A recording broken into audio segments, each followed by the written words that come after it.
اس فرا کے پانچویں منصاہم محمد یاسین فلینا کو میں شعر کے ساتھ مدعو کرتا ہوں۔ بازو تیرا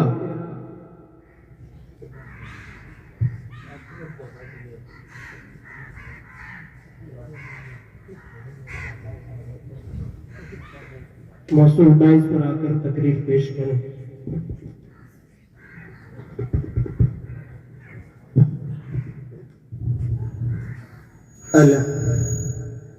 الحمد للہ رب العالمین والصلاة والسلام على نبیہ محمد سید المرسلین وعلى آلہ وصحبہ اجمعین، اما بعد۔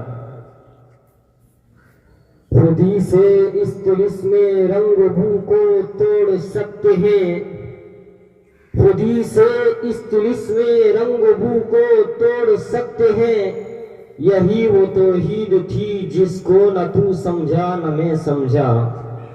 معزز سامعین کرام، اساتذہ کرام اور میرے ہمدم ساتھیوں، رب ذوالجلال کی وحدانیت پر یقین ہر دور کے سعادت مندوں کا شعار رہا ہے۔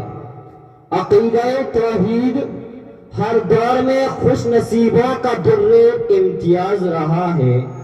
عظمت توحید کا اعتراف ہر دور میں محور نجات رہا ہے، اور ہر دور میں حق پرست یہی پیغام دیتے آئے ہیں کہ صرف اور صرف اللہ ہی واجب الوجود ہے، وہی مستحق عبادت ہے۔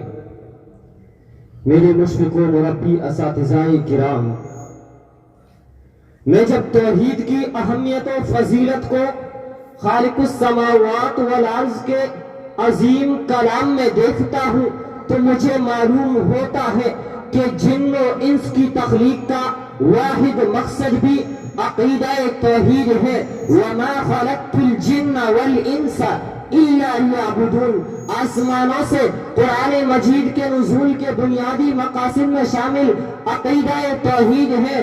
احکمت آیاتہ ثم فصلت من لدن حکیم خبیر۔ آدم علیہ السلام کی ساری اولاد سے جس چیز کا عہد لیا گیا وہ بھی عقیدہ توحید ہے۔ وَإِذْ أَخَذَ رَبُّكَ مِنْ بَنِي آدَمَ مِنْ ظُهُورِهِمْ۔ Thanks for watching. Don't forget to like, comment, share and subscribe to Al Wahid channel.